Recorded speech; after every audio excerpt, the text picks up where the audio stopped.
केदारनाथ धाम की यात्रा में घोड़ा खच्चर अहम भूमिका निभाते हैं, लेकिन इन मवेशियों पर जमकर अत्याचार हो रहा है। हाई एल्टीट्यूड वाले इलाकों में इनसे काम लेकर इनका ही शोषण किया जा रहा है। जहां इनकी पीठ पर पुनर्निर्माण कार्य की सामग्रियों को ढोया जा रहा है, तो वहीं धाम की यात्रा पर आने वाले श्रद्धालु भी इन्हीं मवेशियों का सहारा लेकर धाम पहुंच रहे हैं, मगर इनकी देखभाल को लेकर इनके स्वामी कोई ध्यान नहीं दे रहे हैं।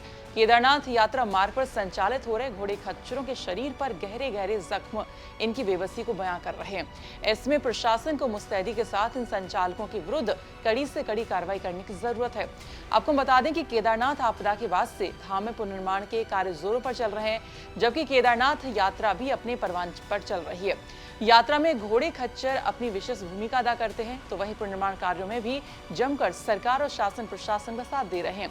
शरीर में गहरे गहरे जख्म पड़े होने के बावजूद चोटिल शरीर से सामान ढोया जा रहा है, जबकि यात्रा में आ रहे भारी भरकम इंसानों को भी धाम पहुंचा रहे हैं।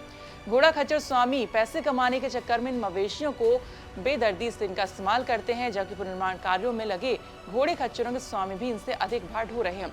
ऐसे में यात्रा में लगे मवेशियों के शरीर पर गहरे गहरे जख्म देखे जा सकते हैं। इन जख्मों को भरने के बजाय मवेशियों को उनके स्वामी उनसे काम करवाने में लगे हैं।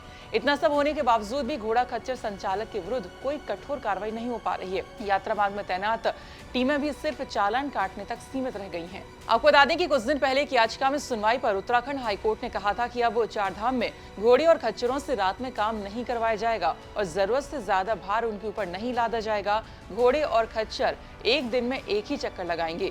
साथ ही प्रत्येक दिन यात्रा शुरू करने से पहले घोड़े और खच्चरों के स्वास्थ्य परीक्षण किया जाएगा और उनके लिए गर्म पानी, रहने की व्यवस्था, वेटनरी स्टाफ की व्यवस्था भी की जाएगी। दरअसल समाज सेवी गौरी मौलिकी और अजय गौतम ने हाईकोर्ट में जनहित याचिका दायर कर कहा था कि चारधाम यात्रा में अब तक 600 घोड़ों की मौत हो गई है और इससे उस इलाके में बीमारी फैलने का खतरा बन गया है। याचिका में कहा गया था कि जानवरों और इंसानों की सुरक्षा के साथ उनको चिकित्सा सुविधा भी दी जाए।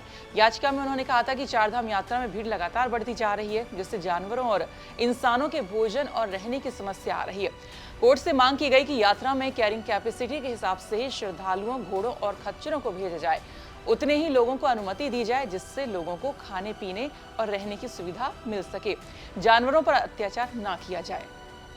ये तो रुद्रप्रयाग से हमारे सहयोगी प्रवीण सेमवाल की रिपोर्ट। बाकी खबरों के लिए आप देखते रहिए उत्तराखंड तक। नमस्कार।